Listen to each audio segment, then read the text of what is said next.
is the Ultraview Button still a release worth buying after being on the market for 6 months?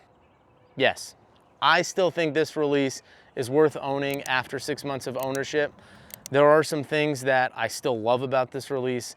There are some things that I am not a big fan about this release, but not enough to dissuade me from carrying this release and shooting it, and this being my go-to release when I want to come outside, sling some arrows. So if you guys have watched any one of my Ultraview thumb button videos, the unboxing video or the comparison video with the Stan Onyx, you know that one of the main reasons why I chose to carry this release and shoot this release is because I love shooting that Hinge 2 so much. I love the way it feels in my hand, my bow's set up for it, because this is a release that shares the exact same geometry and the same platform as that Hinge 2. So now I have the option to go between the Hinge, the button, no problem, nothing feels different. Having this for 6 months, I've kind of used and abused the shit out of this release.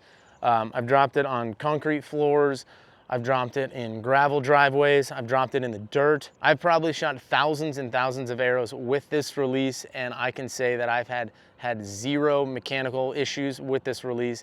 It still performs like it did the exact day it came out of the box. And I mean, if you're gonna spend $300 on a release, that's pretty damn important. Should it work every time? Absolutely. So 6 months of owning this thing, I've had no problems with this release from a mechanical standpoint. Now the fit and finish of this release, it's no longer a 10. She's a little faded, she's a little used. I give it an 8. Some of these scratches and dings are 100% solely my fault from dropping it, like I said, on concrete, on rocks, in the dirt, in and out of my pack, stuff banging up against it, bouncing around in a toolbox with other releases. Yeah, that's my fault. The finish on it, the coating, whatever they're using on the pinky finger or the ring finger attachment, is kind of wearing off on the edges. The button's got a little bit of wear, patina look to it. Yeah, 6 months, maybe that's a little premature. I do shoot a lot, and I did carry this release with me all target season, so it did roll around in that release pouch quite a bit. But again, I don't know, it makes it look like I shoot way more than I actually do. I do shoot a lot, but this makes this release look like I've had it for 10 years. Is that a bad thing?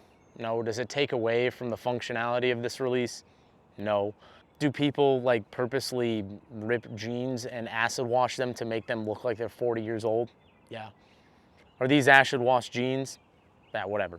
You get what I'm getting at here. So functionality of this release, again, no problems. The adjustment screws still work. They hold an adjustment really well. I have not had this thing change the way it feels on me, the way it travels on me. Nothing has changed there. The string retainer still works. The hook still works like it should, moves freely. The magnet that holds the hook down while you're getting this locked in, that still works. So like I said, nothing functionally has gone wrong with this release. If I was sitting in the room with the design engineers and some things that I would want to change, if you guys are listening, this is the number one thing that has kind of been my pet peeve with this release.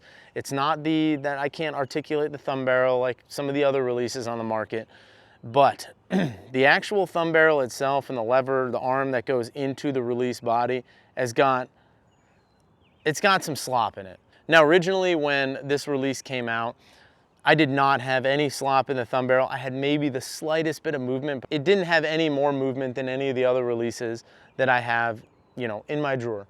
Is that an issue? From a functionality standpoint, no. The release still functions exactly the way it should every single time, and I'm not worried about it not functioning properly. And it's just got a little bit of slop. It kind of stiffens up when you cock the release, but what that does is when you cock the release and all those sears and everything locked together, that little bit of articulation in this thumb barrel makes those points kind of just shear back and forth just a little bit, and it's got a little bit of that like nails on a chalkboard, metal on metal feeling in there. Or I draw my bow back and I get into my anchor and I get my thumb on the barrel and the release just moves just a little bit. I can feel it and it's kind of just like, yeah. It's something that I would definitely look on improving if I was a design engineer on this release. Where it's coming from, where that motion is coming from, me personally, I think it's coming from the bushings that they have inside this release, which is supposed to reduce the metal on metal contact, which is supposed to make the release quieter.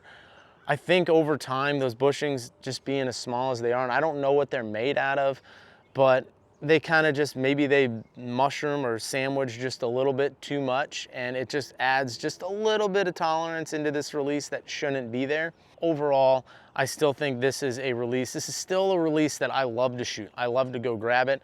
I want to shoot it. It's fun to shoot. It feels good in my hand. And having the ability to go between this and the Hinge 2 still trumps that over, you know, some of the other stuff that other releases offer. I still think it's worth buying. If you guys want to get one, go check them out. They hold their value really well too. So if you buy one and you try it and you don't like it, the secondary market for these is really good. You can almost get your money back for what you paid for it. People still want to buy these. So you might as well try one. If you don't like it, sell it. Thanks for watching this video, guys. I'm Jeff Cordero. Hit that like button down below. 90% of you who watch this video, especially if you've made it this far, are not subscribed to the channel. Please subscribe to the channel. It helps me out. Drop a comment down below. Do you still think this UV button is worth shooting? Catch you out on the next video.